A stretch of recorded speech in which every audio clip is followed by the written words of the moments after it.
Muy bien, muy buenas noches, queridos asistentes de este diplomado organizado por INLADES, ¿no? Quien se preocupa principalmente porque los abogados, las personas que tienen formación jurídica tengan una debida capacitación. El día de hoy vamos a hablar de un tema interesante que está vinculado obviamente con el tema de la ley 3034 y que va en el orden de pensar, de observar eh, cuál es el desenlace que debe tener una denuncia a efectos de que la víctima tenga protección. Obviamente nuestra ley 3034 establece medidas de protección y en esta oportunidad, como es un poco mi costumbre, quisiera un poco matizar con temas prácticos también, ¿no? Más allá de las diapositivas que ustedes están viendo ahí, porque hay medidas de protección y hay medidas cautelares también que se deben dictar en ese contexto. Pero por alguna razón, obviamente hay que tener en consideración algunas situaciones, ¿no? Que la persona o la víctima haya hecho una adecuada denuncia, ya sea de manera verbal o escrita, a los efectos de que ésta siga un canal o un itinerario procedimental que finalmente desemboque en el juez competente, que es el caso de juez de familia, podría ser también un juez de paz, dependiendo de la, de la ubicación o del radio urbano donde se encuentra la víctima, porque no en todos los espacios y en algunas poblaciones hay jueces de paz letrados, jueces de familia, propiamente dicho, sino que existen también jueces de paz que están facultados para dictar medidas de protección, ¿no? Pero estas medidas de protección, que son fundamentales porque el propósito de ellas es evitar un desenlace fatal, como por ejemplo la ultimación de la vida de la víctima, también tienen que observar cierta proporción y cierto grado de razonabilidad, como bien lo establece un principio rector. Lo digo esto porque vemos en la práctica que muchas veces estas medidas de protección no se condicen con las denuncias que se hacen sobre la base de la naturaleza de los hechos descritos, ¿no?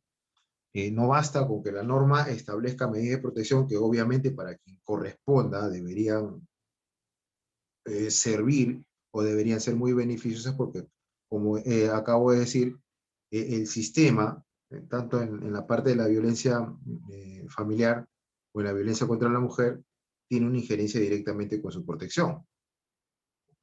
Pero, como lo dijésemos en muchas oportunidades, justamente cuando hablamos con algunos magistrados, que esto deberían observar sobre la base de las medidas de protección primero, los medios probatorios que acrediten el tema de la violencia, aunado con el manifiesto de la víctima, pero que además debe haber una proporción, insisto y persisto en este tema, porque muchas veces se dictan medidas desproporcionadas, ¿no? Muchas veces se dictan medidas fuera del contexto de los hechos materia o de observancia respecto a la violencia, ¿no? Y, por ejemplo, hablar sobre una denuncia, dictar medidas de protección sobre una denuncia en el contexto de violencia psicológica sin haber pasado la pericia psicológica y sobre la base de la ficha de valoración, que el otro día hemos tenido cierta discrepancia con una colega, ¿no? Porque yo personalmente no creo que se deben dictar medidas de protección sobre la fase de ficha de valoración, porque ustedes saben perfectamente que eso es llenado al albedrío de la víctima y eso puede ser hasta subjetivizado, solo en los casos en que haya una incertidumbre o duda respecto a la violencia. No estoy diciendo en todos los casos, ¿no? Porque evidentemente si estamos ante un caso patente, ¿no? Ante un caso ostensible, donde hay situaciones de orden violenta, obviamente sin mayor trámite tendrán que quitarse las medidas de protección. Medidas de protección que además son en algunos casos severas, como por ejemplo que se ordene al agresor que se retire del domicilio que comparte con la víctima. Es algo interesante, ¿no? Y sobre todo en estado pandémico hemos visto en la práctica que algunos jueces han considerado de que se determine la salida del agresor del domicilio que comparte con la víctima, aun cuando él sea el titular del domicilio, porque la titularidad no se pierde. Algunos creen que pudiera tener injerencia para perder la titularidad sobre la base de que no se encuentre en una posesión inmediata del inmueble propiamente dicho, pero sin duda alguna, la vida debe prevalecer ante cualquier circunstancia que pudieran acontecerse, porque si la violencia es de tal magnitud que incluso podría lindar con una especie de delito, lo primero que tiene que hacer el juez de familia es dictar medidas de protección sobre la base de eso y separar o alejar al agresor de la víctima, si es que, como dije hace un instante, compartían un mismo espacio físico. Sucede también que en la práctica hay muchas denuncias que encuentran una cierta incertidumbre sobre la base de no probar con exactitud cuáles son los aspectos que se van a generalizar ahí sobre el tema de la violencia, y evidentemente estamos ante situaciones que podrían causar hasta perjuicio al presunto agresor. Y vamos a poner en unos minutos algunas casuísticas, ¿no? Y evidentemente me gustaría que si alguno de ustedes tiene la posibilidad de intervenir o hacer un comentario sobre lo que yo vengo diciendo, sería oportuno para un poco enriquecer la sesión del día de hoy. La ley 33.4, como ustedes están viendo ahí, que es para prevenir, sancionar y erradicar la violencia contra la mujer y los integrantes del grupo familiar propiamente dicho, más allá de su época de dación, que fue el año 2015, en noviembre, ¿no? Y posteriormente se dio su reglamentación a través del decreto supremo 09. Más allá de esas circunstancias, lo que tenemos que observar es que las medidas de protección cumplan su finalidad en la práctica. Y me refiero no solamente a que el agresor realmente cumpla, sino que, sino que además sino que además se vea pues inmerso en un cuadro de protección propiamente dicho sobre la víctima, porque ante un caso de incumplimiento de las medidas, obviamente estamos bajo unas circunstancias de poder ser denunciados bajo el delito de resistencia y desobediencia a la autoridad. Eso también está clarísimo. Las medidas de protección tienen que ser única y exclusivamente en función a que la víctima se sienta protegida sobre la base de la violencia que se le está ejerciendo sobre la persona, en cualquier contexto, ya sea física, psicológica, sexual, económica y patrimonial. El año pasado tuvimos la oportunidad de escribir un artículo, se publicó en la página de la ley, donde nosotros referíamos que en estado pandémico teníamos que darle prioridad al tema de la violencia física porque es la que más se acercaba a atentar contra la vida de la víctima o de la persona que aducía que se estaba ejerciendo violencia sobre sí misma. Obviamente la violencia física es casi evidente y en muchos casos no se requiere un elemento fundamental como sería, por ejemplo, el examen del médico legista. Me estoy refiriendo para dictar medidas de protección, pero para siguientes o para otras investigaciones sí es fundamental de que el médico legista emita una opinión sobre la base, pues, de, con esto, dar mejores luces a los operadores de justicia para que esto puedan dictaminar, según sean sus facultades, medidas como, por ejemplo, de protección o también la posibilidad de denunciar un hecho bajo el contexto de que esto importe o comporte un delito. Entonces, nosotros tenemos que ser muy claros con el tema de las medidas de protección, porque además no basta con que sean dictadas por un magistrado, porque es el único facultado para hacerlo, sino que además tiene que haber una especie de supervisión por parte del personal administrativo policial a efectos de que se verifique si se está cumpliendo. Claro, obviamente en la práctica esto es un poco complicado, porque si nos ponemos a analizar la logística que pudiera tener la policía para poder hacer un seguimiento hasta el cumplimiento de la obligación respecto a las medidas de protección sería un poco complejo, ¿no? Tendría una complejidad sobre la base de que muchas veces los agentes policiales no se abastecen, porque no solo deben atender a la ciudadanía desde esta perspectiva de las medidas de protección, sino también de una seguridad integral y más aún ahora que estamos viviendo pues, climas de zozobra con algunos malos elementos que pululan en las calles a diversas horas, ¿no? Ahora, incluso, pese a que estamos en en un confinamiento relativo muy diferente al del año pasado, no podemos dejar de señalar que estamos frente a una situación donde se nos establecen reglas para circular hasta ciertas horas, sobre la base del toque de queda obviamente con propósito de que esto no se vea vulnerado respecto a nuestra seguridad respecto a la salud. Bien, sucede en la práctica muchas cosas hasta irregulares con respecto, como dije, a algunos magistrados que confunden su labor tuitiva, ¿no?, y de administración de justicia con tergiversación de los hechos que se suscitan.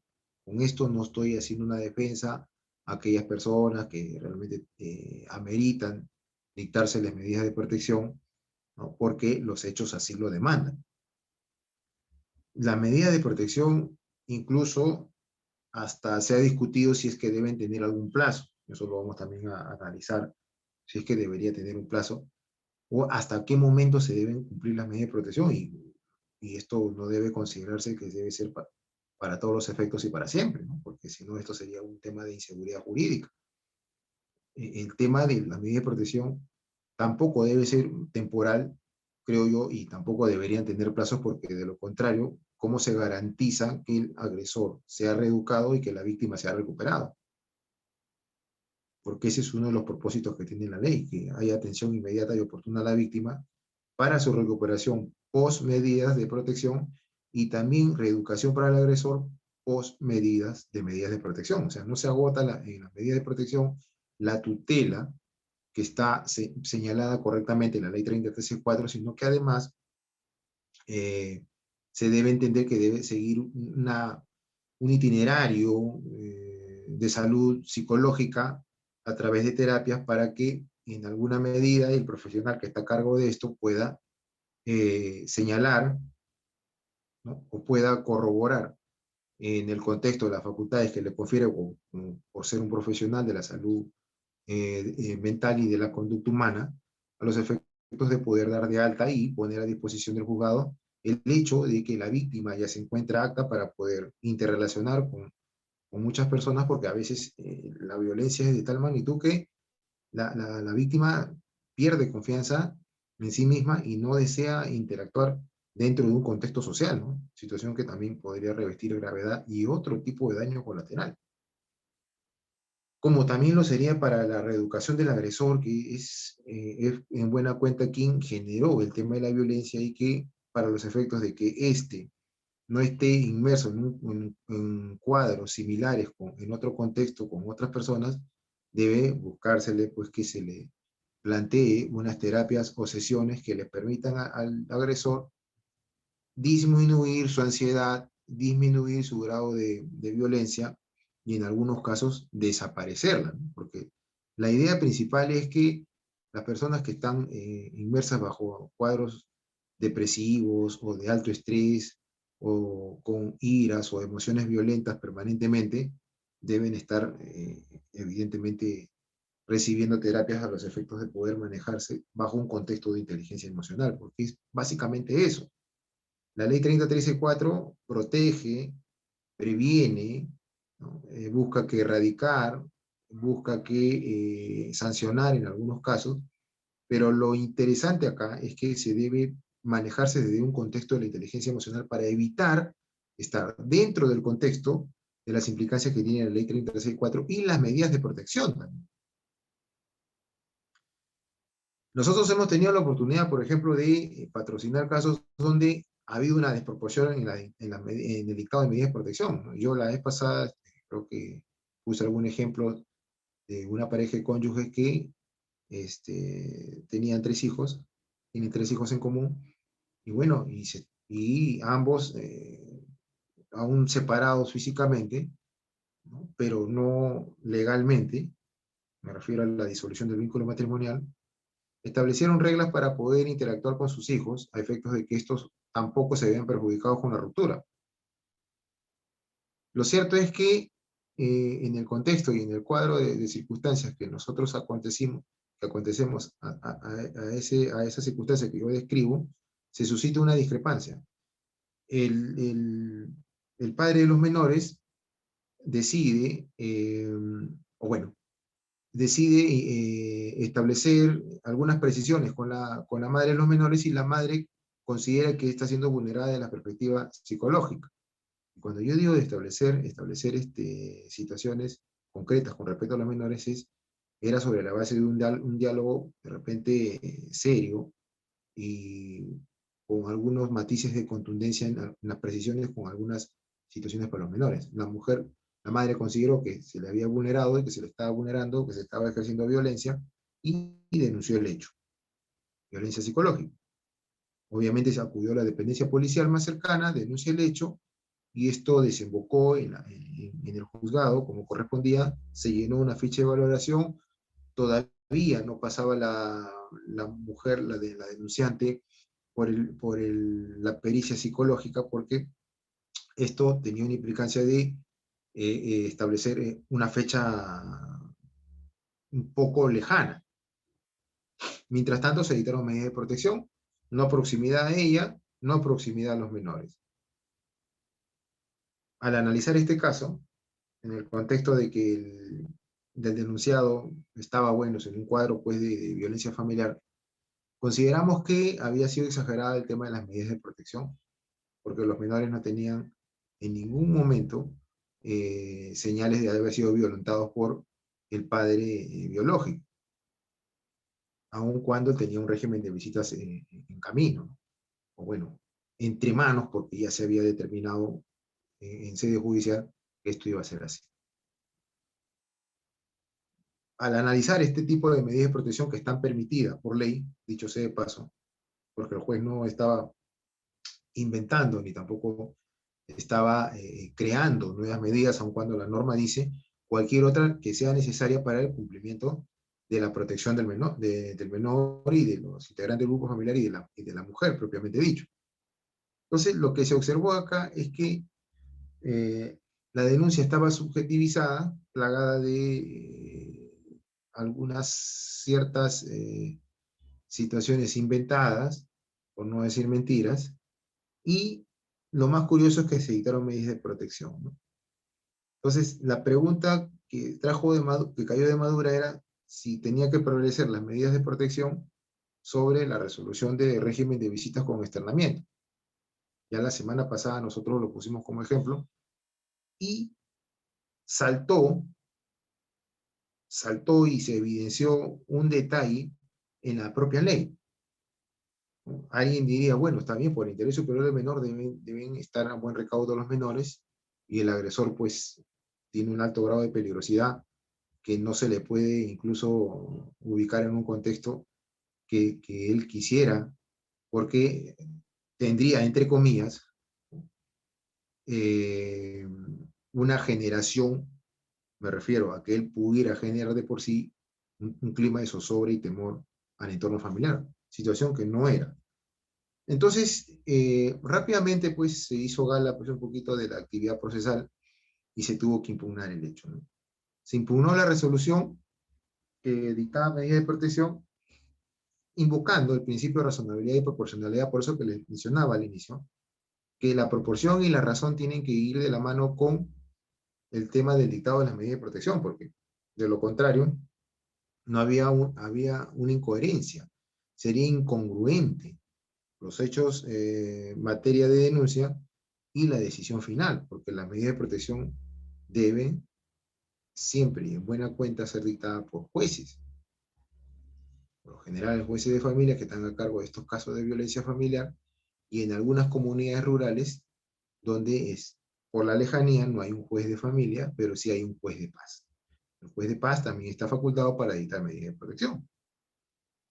Eso con toda claridad y con toda circunstancia lo decimos. Entonces, surge un tipo de estas circunstancias, ¿no? Surgen estas situaciones donde nosotros volvemos a pensar y a repensar estas situaciones y nos damos cuenta de qué pasó acá, qué sucedió acá, por qué se dictaron medidas de protección. Estamos hablando de los casos donde hay dudas respecto a que se detecte o en alguna medida se dé medidas de tal manera que la víctima se sienta protegida. Yo entiendo que en principio sí, se deben dictar medidas de protección, pero sobre el contexto de un análisis exhaustivo sobre los hechos descritos y sobre el acompañamiento de medidas probatorias. Solo en casos donde hay una incertidumbre respecto a situaciones que están vinculadas con violencia. solo en esos casos. Situación que también debería analizarse, porque, como dije, en la práctica muchas veces se dicta medida de protección sobre la base de nada, solamente de un dicho, solamente de una queja, de un llanto, de un sollozo, de alguna lamentación. Con esto no quiero decir que es en todos los casos, pero sí hay muchas de esas circunstancias en las cuales se tiene que manejar y evaluar a los efectos de poder ubicarse en ese contexto, ¿no? Entonces, curiosamente, la sala nos dio la razón y en el extremo de los menores se revocó la medida porque consideró que no había proporción y los jueces no habían aplicado razonabilidad al momento de dictar las medidas, porque los menores no habían sido materia de violencia, en todo caso. Incluso podríamos decir hasta de la propia mujer que consideró dentro de su juicio que estaba siendo vulnerada, pues, y que para eso existían y existen algunas normas que protegen a la mujer. Eso lo hemos dicho cuando tocamos sujeto de protección, y la mujer está protegida durante todo su ciclo de vida, ¿no? Desde niña hasta adulta mayor. Eso está clarísimo, ¿no? Y la mujer hoy por hoy debe saber que existe una norma que la avala y que la protege y que la va a tutelar contra todas circunstancias de orden violento. Entonces, medidas de protección que, insisto, deben ir de la mano con situaciones que se requiera un análisis más frío. Estoy hablando de, por ejemplo, pedir el retiro del domicilio del agresor por un motivo, pues, un poco hasta insuficiente. Si la violencia es de tal magnitud, donde hay golpes, forcejeos, puntapié, escupitajos, jalones de cabellos, etcétera, etcétera, etcétera, yo creo que en ese contexto sí, tiene plena validez que se dicten medidas de protección sobre la base de las violencias que se ejercen con gran severidad sobre la víctima, principalmente la violencia física. Entonces se deben dictar medidas como, por ejemplo, pedir el retiro del agresor del domicilio, ¿no? Con las correspondientes terapias para ambos lados, porque así lo establece la norma. Ahora bien, si nosotros nos ponemos a pensar en un contexto de la medida de protección, también tenemos que ser bien claros que desde que se denuncia el hecho, la policía también debe evacuar un informe como corresponde para que le dé mayores luces a los magistrados, principalmente para que sepan en qué contexto se encuentran por un tema de la violencia. Situación que, claro está, es un matiz interesante. Otra medida de protección interesante que hay en la norma es que no haya proximidad a la víctima, bajo ninguna circunstancia.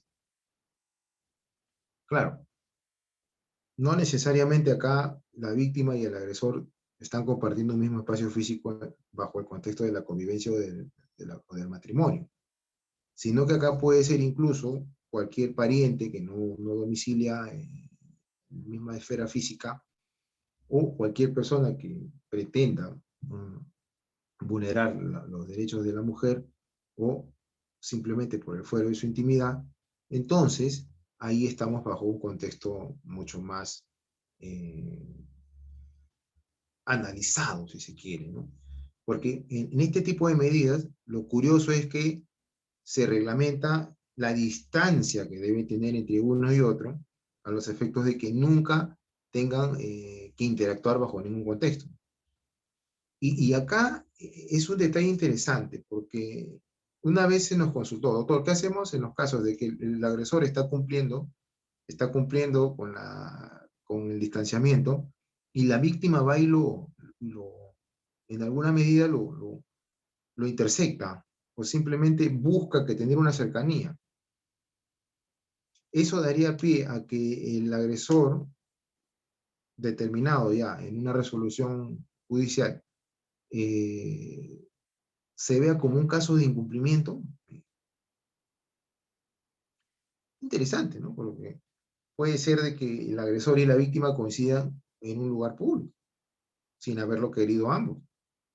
La víctima no podrá decir un momentito, tengo medida de protección, si no tiene que estar a por decirte 50 metros o 30 metros distanciado de mi persona, ¿no? Y el solo hecho de poder coincidir en un mismo ambiente público, no creo que sería un factor para poder catalogar de incumplimiento por parte del agresor, salvo que el agresor de manera sistematizada o profesa o intencional o dolosa haya querido coincidir con la víctima en un espacio público. Pudiera ser el caso. Pero si se desprenden las investigaciones que es así, entonces estamos dentro de un contexto de incumplimiento de medida de protección. Y saben perfectamente que cuando nos encontramos en ese contexto, podemos ser pasibles de denuncias penales.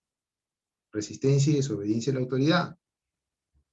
Ahí la situación puede ser un poquito más compleja porque se va a determinar la libertad de la persona.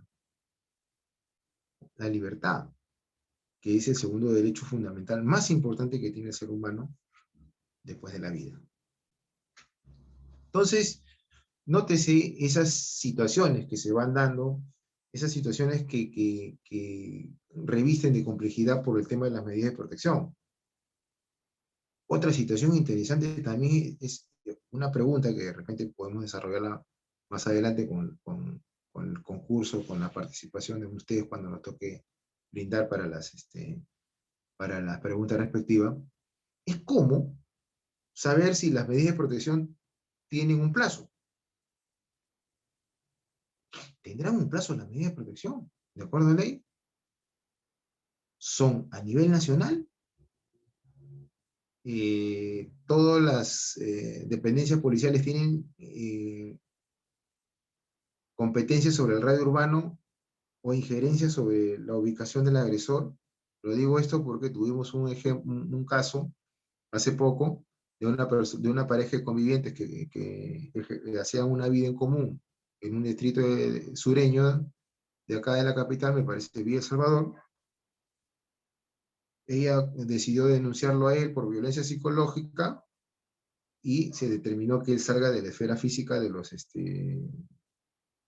espacio que compartía con la madre de sus menores.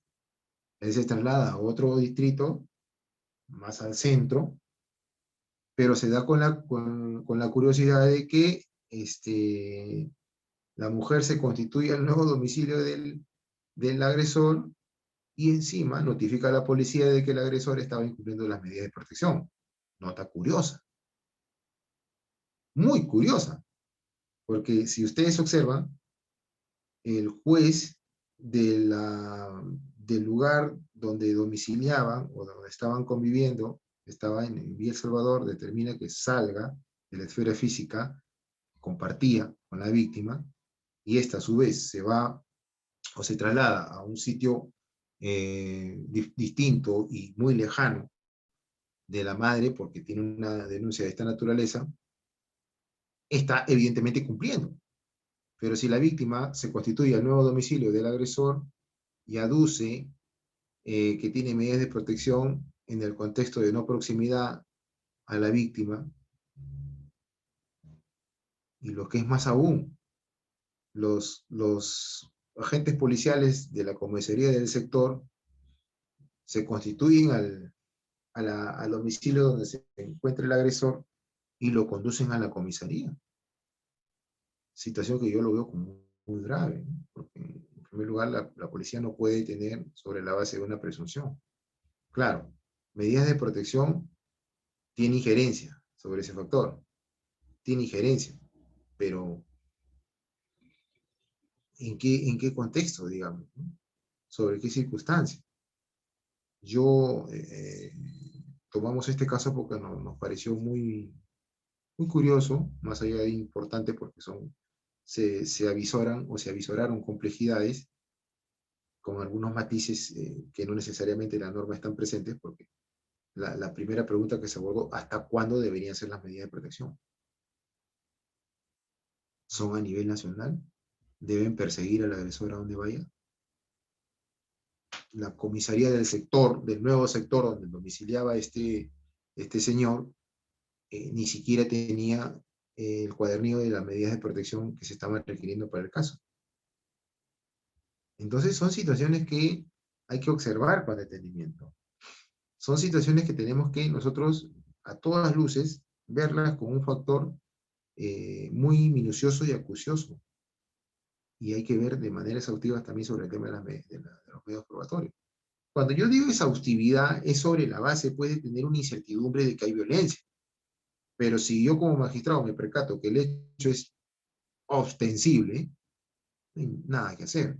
No hay ninguna posibilidad de pensar de que el agresor está siendo vulnerado su derecho. Simplemente se dicta medida de protección. Por ejemplo, también no tener contacto de ninguna naturaleza, sobre todo virtual ahora, con la víctima. Claro, hoy por hoy, con el tema de la pandemia, lo más lógico y hasta obligatorio es que las personas utilicen los mecanismos tecnológicos para poder interactuar. De hecho, estos diplomados o estos dictados de clases que normalmente se tendrían que hacer en un contexto pues de una presencia física con ustedes, se hace de manera virtual. Entonces, se prohíbe al agresor, mediante medidas de protección, de que no tenga contacto de ninguna naturaleza con la víctima, entre otras cosas. Redes sociales, Facebook, WhatsApp, etcétera, etcétera, etcétera. Cualquier otra modalidad. Las redes sociales tengan una implicancia sobre el factor de saber que estamos frente a una situación de esta naturaleza. Así que es muy importante que nosotros sepamos que, si bien es cierto, las medidas de protección van a cumplir como su propio nombre lo dice, proteger, porque de eso se trata, de proteger cuando una persona está sufriendo de violencia en cualquiera de sus modalidades, debe el juez determinar las medidas de protección, sí. Pero también es importante que en el contexto de la razón, de la razonabilidad y la proporcionalidad del juez, sepa qué es lo que va a tener en cuenta los efectos de poder analizar los hechos descritos, con el propósito de que sus decisiones sobre la base de una incertidumbre, de una posibilidad de que haya o no violencia, se dicten medidas de protección. Porque además el juez está en potestad también de determinar medidas de protección las que él considere necesarias. Entonces, nótese ese factor, nótese esas circunstancias. Así como hay medidas de protección, también hay medidas cautelares, ¿no? Y las medidas cautelares son diferentes a las medidas de protección. Alguien diría, bueno, son similares y por aquí y por allá, sí, pero las medidas cautelares tienen que tener también ciertos matices, que acá justamente en la diapositiva la estamos poniendo. Por favor, sí, baja la diapositiva, ¿saben? Una siguiente.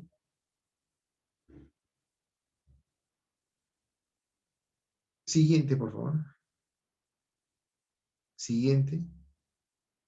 El reglamento que tiene la ley, ahí estaba bien, el anterior. El reglamento que tiene la ley en el contexto de dictar medidas cautelares, porque las medidas cautelares son aquellas que buscan y en alguna medida asegurar con eficacia el resultado final. Por ejemplo, una medida cautelar podría ser el otorgamiento de alimentos a la víctima por considerarse que el agresor está en un factor de alta vulnerabilidad respecto a la víctima y este a su vez debe cumplir con los alimentos. Ahora, ¿qué sucede con esa medida cautelar de alimentos?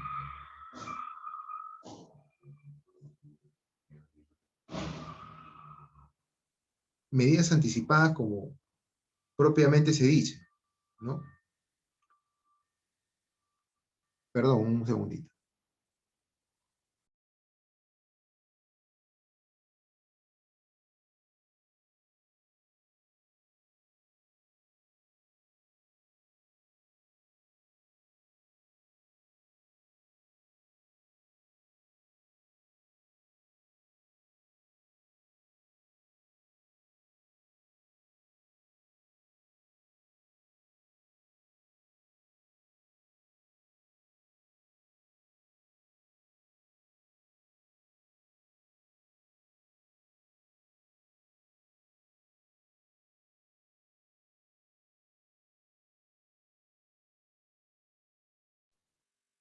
Bien, bueno, decía yo que las medidas cautelares son potestad también de los magistrados a efectos de poder ubicarse en un contexto de protección también a la víctima, que es muy diferente a la protección que se dicta por consecuencia de las medidas de ejercer el acto violento, ¿no? Entonces, por ejemplo, dice, en razón a la temporalidad de las medidas cautelares, la víctima antes de la expedición de la sentencia penal del juez de paz puede plantear ante el juzgado competente las pretensiones civiles de fondo.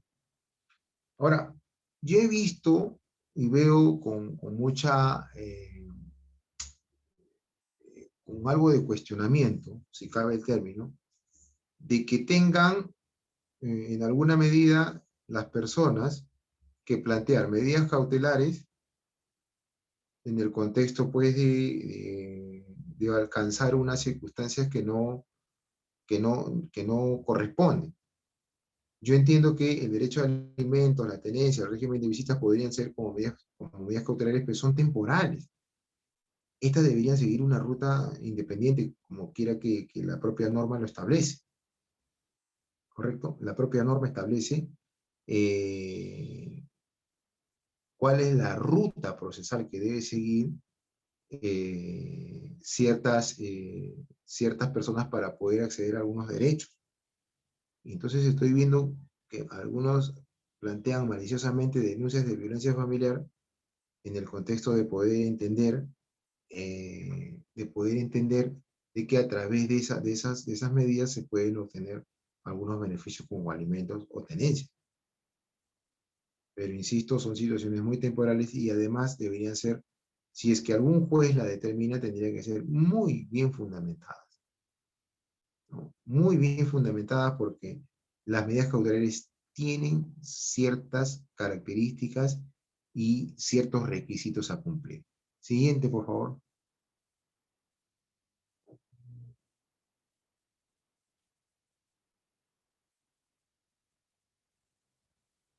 Siguiente diapositiva, por favor.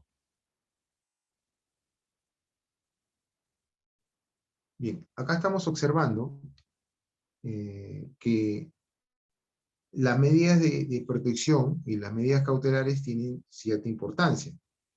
Lo que sucede en la práctica también es que las medidas cautelares, no confundir con las medidas de protección. Las medidas cautelares son para salvaguardar una situación inminente. Por ejemplo, podría ser determinar rápidamente el inventario de bienes entre la víctima y el agresor en un contexto de que podría disolverse el vínculo matrimonial como consecuencia del acto violento, independientemente de que el agresor pues esté alejado de la víctima. Eh, el juez muchas veces en audiencia oral debe dictar estas medidas, pero hay que tener cuidado. Estas medidas siempre y en buena cuenta deben ser sin notificación a las partes, sino hasta el mismo momento de la ejecución, porque las medidas cautelares tienen ciertos requisitos. Por ejemplo, el peligro en la demora. Por ejemplo, la verosimilitud del derecho invocado, ¿no? Por ejemplo, el grado de temporalidad que debe haber. Por ejemplo, también la razonabilidad y la proporcionalidad que debe haber, porque acá no se trata de determinar medidas de cautelares sobre la base de una circunstancia que no amerita. Por eso que es importante que esta situación se dé con claridad. Siguiente, por favor.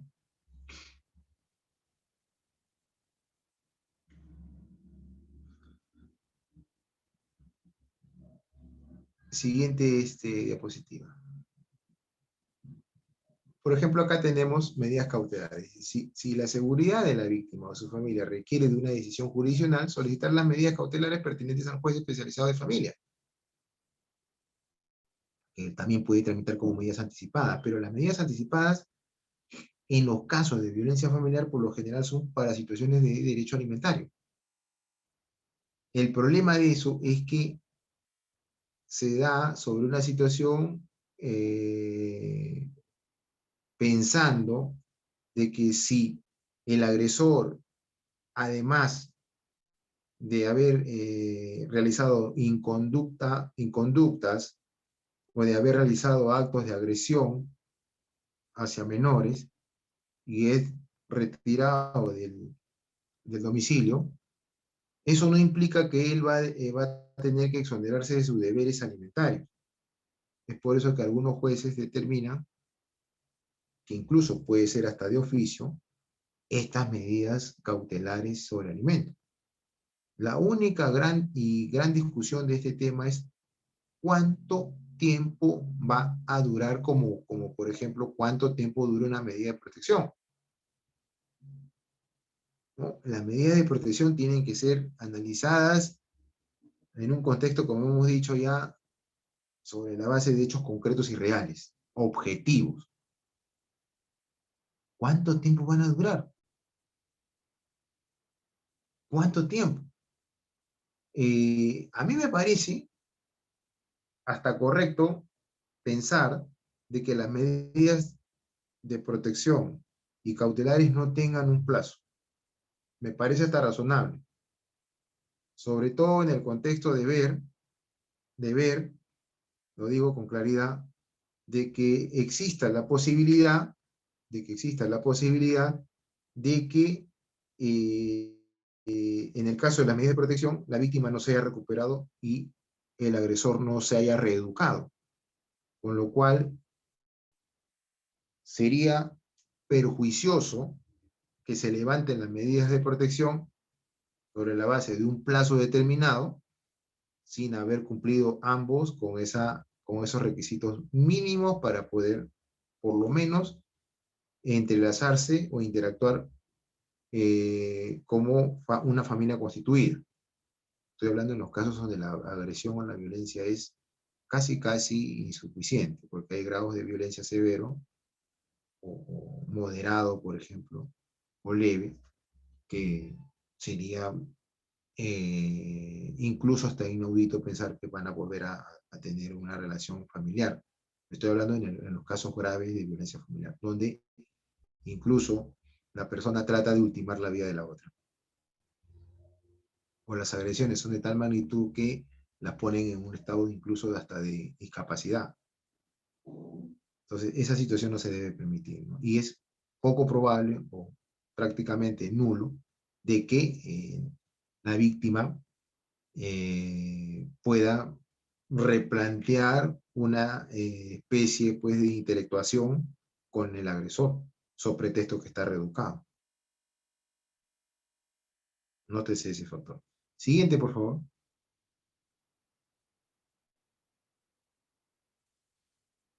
Estos son los presupuestos de las medidas cautelares. Lo venía hablando hace un minuto, ¿no? Tendría que haber una verosimilitud del derecho invocado.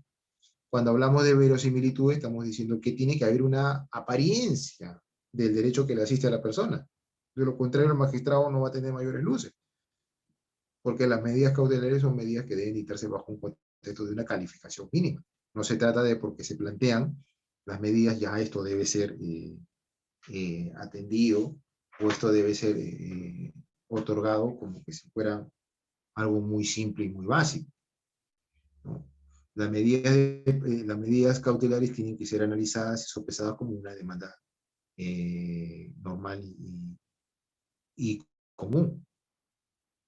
La verosimilitud del derecho invocado tiene que ir en relación a los hechos que se suscitan como consecuencia de la violencia.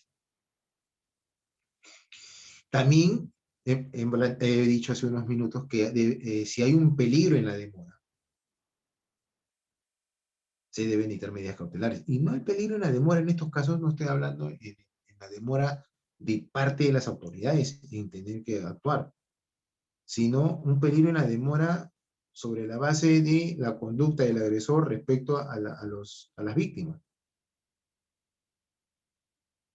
Para explicarme mejor, podría ser, insisto, un caso de alimento.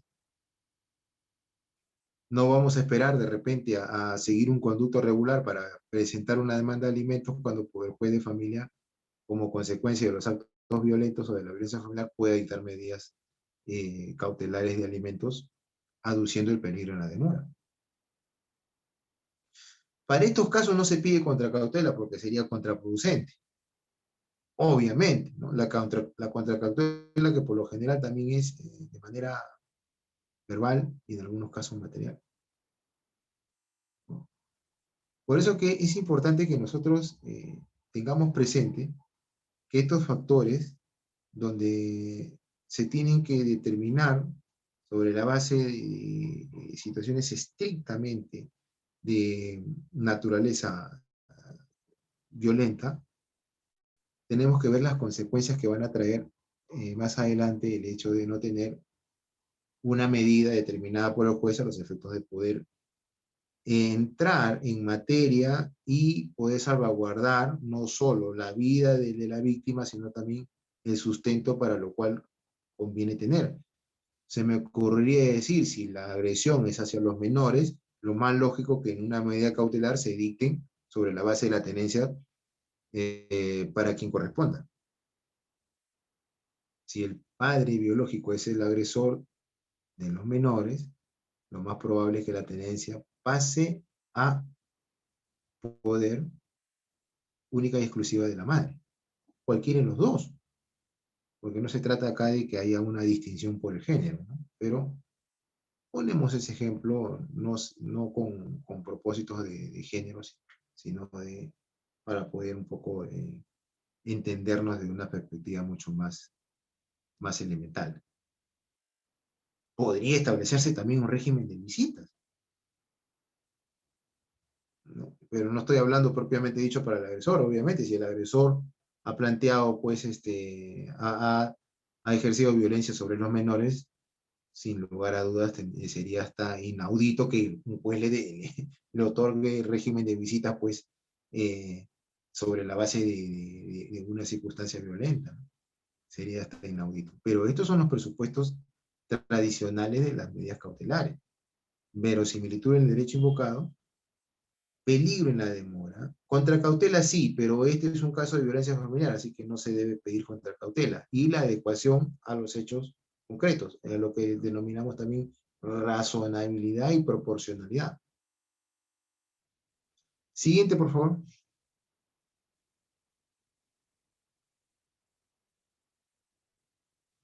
Bueno, esta es una teoría sobre las medidas satisfactivas, ¿no? El proceso penal no regulado, no regulado anteriormente en nuestro reglamento jurídico. La ley deja en claro que estamos ante dos formas de protección de la víctima mediante medidas de protección y medidas cautelares. Eso es lo interesante. Eso es lo interesante que tenemos que saber. Hay dos situaciones que el juez puede utilizar, incluso las dos, porque son independientes, son autónomas, tienen itinerarios diferentes, propósitos diferentes. Bueno, el propósito es, quizás, donde hay un símil, sería en que ambas buscan la protección de la víctima, pero con diferentes formas de plantearse, ¿no? Las medidas de protección sobre el contexto que dije hace un rato, ¿no? Retiro del agresor del domicilio, eh, no proximidad a la víctima, no comunicación con la víctima, entre otras, ¿no? Y las medidas cautelares serían, pues, sobre el contexto de alimentos, tenencia, régimen de visitas y cualquier otra que pudiera estar dentro del contexto, pues, de si es que hay agresión a los menores o a la mujer propiamente dicho. Pero cualquiera de esas circunstancias siguen siendo avaladas por estos factores que están relacionados con las medidas de protección y las medidas cautelares, ¿no? Entonces, y ojo, estas medidas cautelares que también deben ser vistas y provistas desde la perspectiva del Código Procesal, porque no son ajenas a eso, son parte de un procedimiento o de un proceso. Si bien es cierto, el proceso familiar o el proceso que se sigue en el caso de violencia familiar son algo diferentes, eh, se debe emplear o se debe invocar la norma del Código Procesal Civil a los efectos de poder entender todo el contexto del proceso. Porque las medidas cautelares son obras, pues, del derecho procesal o de la ciencia procesal. Por eso que en el Código Procesal Civil se estudian los procesos. los procesos contenciosos, no contenciosos, cautelares y de ejecución. Y ahí indica también cuáles son las características, cuáles son los elementos que se deben incluir, que es lo que estábamos hablando hace un minuto. Es lo que estábamos refiriéndonos en ese contexto de los factores que analiza, ¿no? Siguiente, por favor.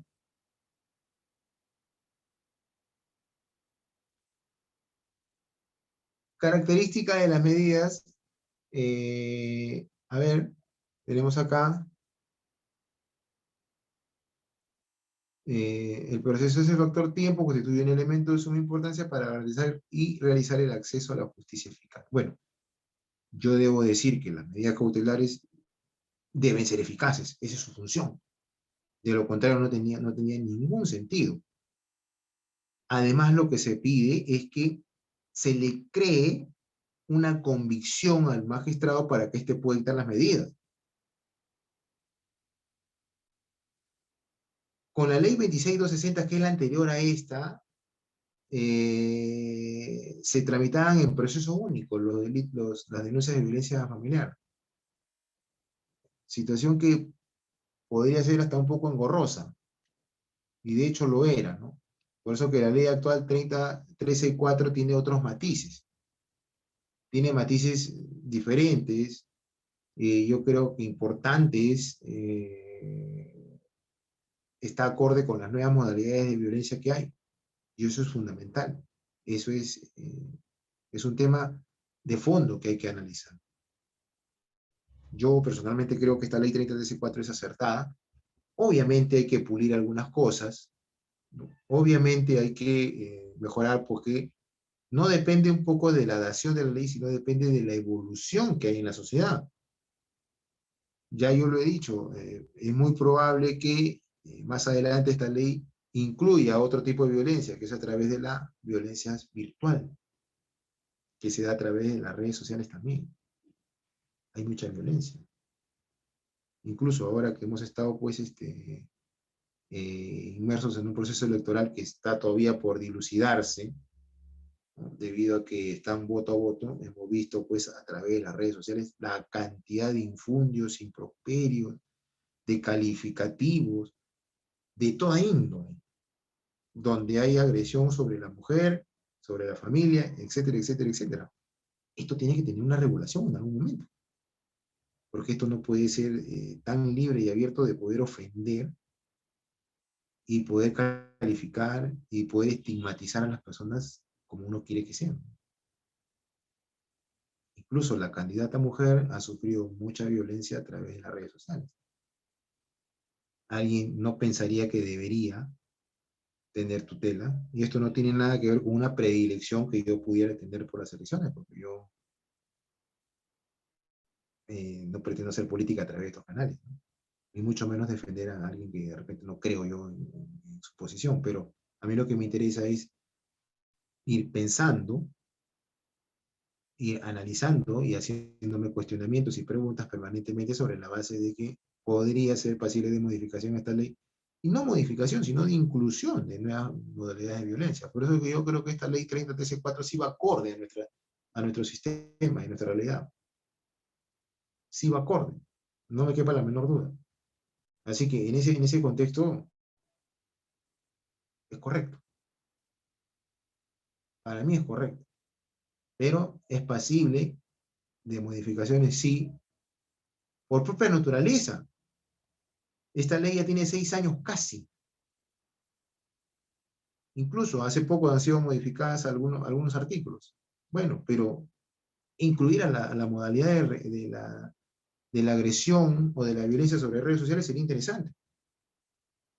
Si no, preguntémosle a la candidata mujer y el varón también. Ojo, el varón, porque acá no es una distinción de sexo. Y recordamos los principios rectores: igualdad y no discriminación. Tanto el varón como la mujer, ambos candidatos, han sido materia de violencia permanente a través de las redes sociales. Y eso también tiene que abordarse. Siguiente, por favor.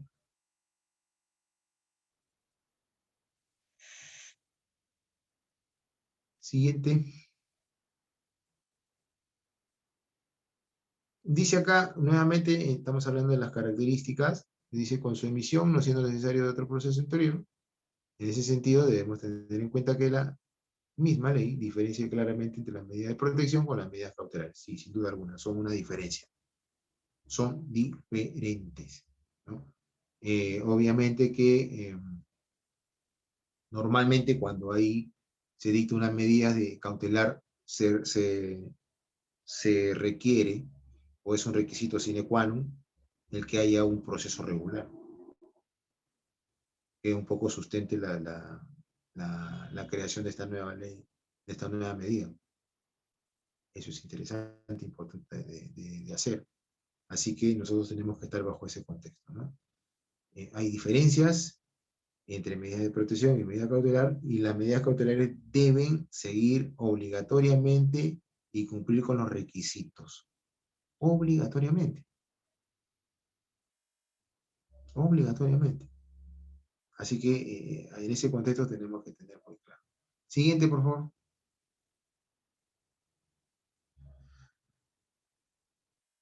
Ya, el diligenciamiento es interesante, ¿no?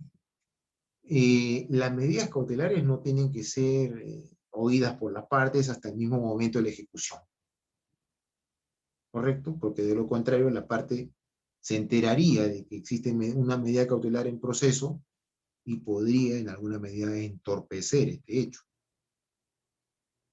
Las medidas cautelares deben darse inaudita pars, sin que se oigan las partes, sin que las partes escuchen o sepan de la existencia y la posibilidad de estos factores.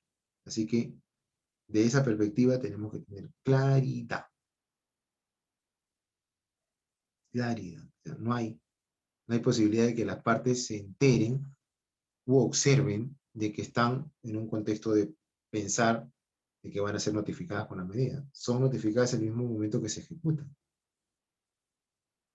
Eso es parte natural de las medidas cautelares.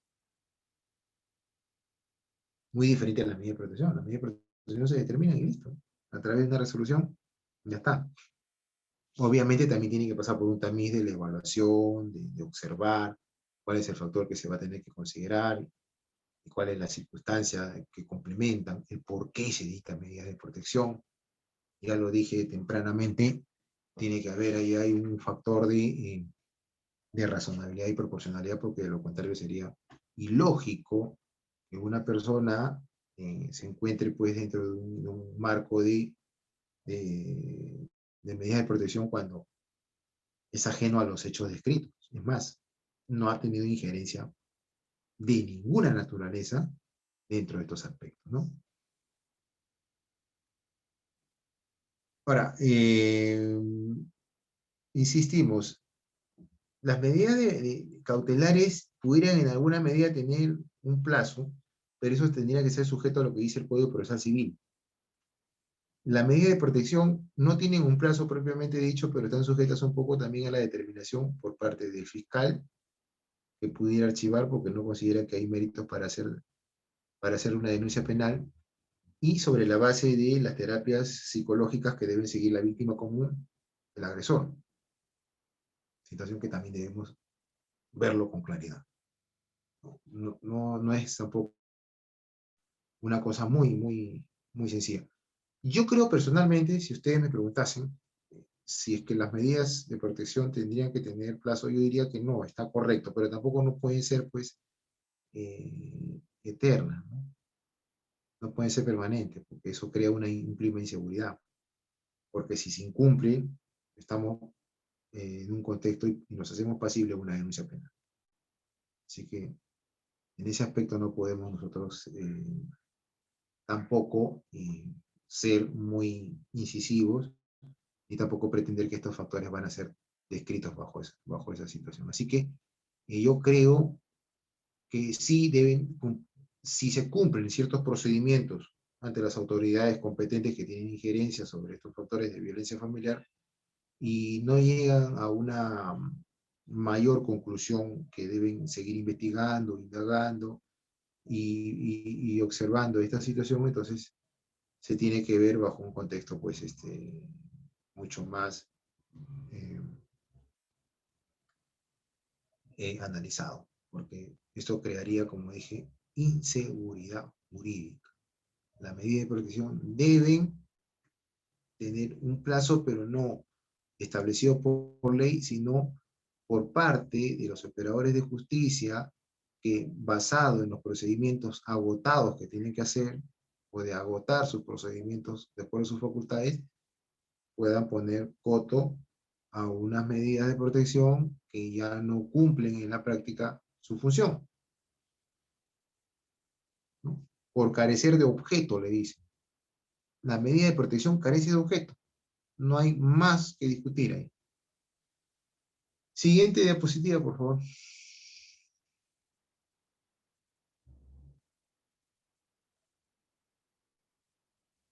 Acá tenemos, por ejemplo, la suspensión temporal de la cohabitación, la reparación de daños físicos y psicológicos como el maltrato sin lesión, que vendría a ser la violencia psicológica, la prohibición temporal de toda clase de visitas por parte del agresor. Son tipos de medidas cautelares. Tipos de medidas cautelares. Que deben complementarse también con medidas de protección. Pero lo que sucede en la práctica es que muchas veces la víctima termina perdonando al agresor y terminan haciendo nuevamente una vida en común. El problema es que el agresor no sabe que sopesa sobre él una medida de protección. Y a la próxima denuncia que esté vinculado con temas de violencia, se observa, porque va evidentemente a arrojar la realidad que hay medidas de protección previas, ya estaría en un cuadro mucho más complejo que pensar en una nueva medida de protección, porque ya estaría en un cuadro ya de índole delictivo. Delictivo que va sobre el orden de pensar de cómo se va a manifestar esta circunstancia, ¿no? Esta situación. Por eso que es importante que nosotros tengamos presente que, si bien es cierto, las medidas no tienen plazos ni de prescripción ni de caducidad, en el caso de las medidas cautelares podríamos ceñirnos a lo que establece el Código Procesal Civil. Sí, ahí sí, ¿no? Pero con algunos matices propios del proceso familiar, como lo que acabamos de decir, por ejemplo, no se debe presentar contra cautela. No se debe presentar ningún tipo de aval que, en caso no se dé las circunstancias, pudieran estar bajo esa situación, ¿no? Entonces, nótese esa situación. Bueno, eh, hasta acá lo que hemos podido conversar sobre medidas de protección. Voy a detenerme para la sesión para dar paso a algunas preguntas que ustedes pudieran tener a bien en estos momentos y de repente interactuar o algún cuestionamiento o alguna crítica a lo que se ha venido conversando. Pero damos inicio a la sesión de preguntas o comentarios.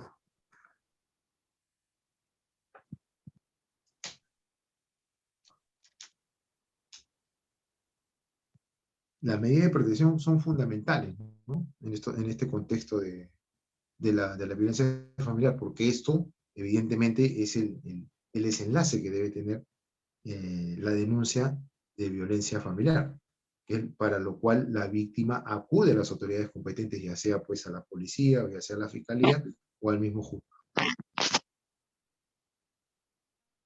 ¿Alguna pregunta, alguna duda, alguna inquietud, cuestionamiento? ¿Alguna intervención, doctores?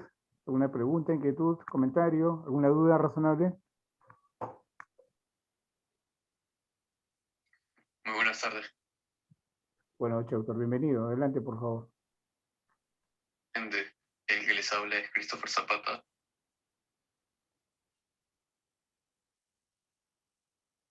A ver, lo escuchamos al doctor. Adelante, doctor Christopher.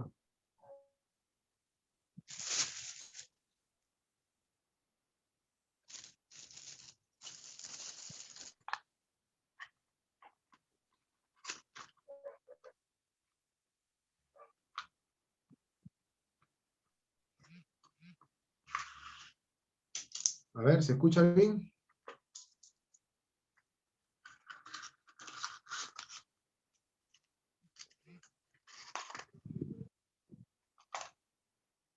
¿Preguntas, dudas?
Henry, ¿hay alguna pregunta, alguna duda?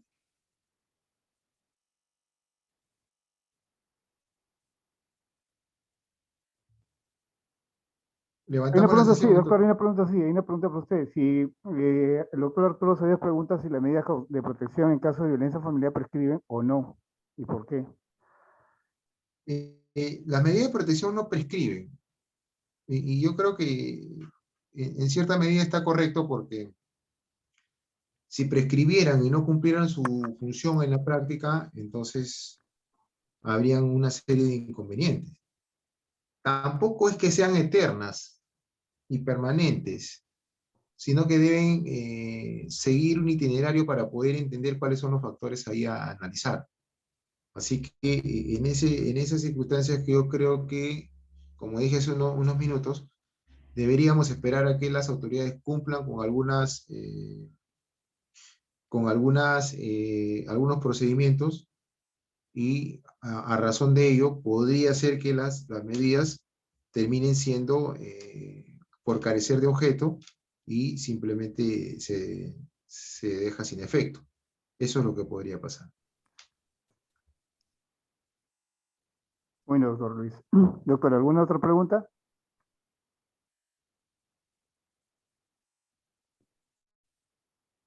¿Alguna otra inquietud? Bueno, doctor Luis, si no hay más preguntas, entonces damos por finalizado la sesión de hoy. Doctores, nos vemos el próximo miércoles a las 7:30 de la noche. Doctor Ok, Luis, muy amable, hasta otra gracias. oportunidad. Buenas noches con todos. Sí, doctor, Buenas escucho. noches, gracias. Gracias, doctor Luis. Buenas noches.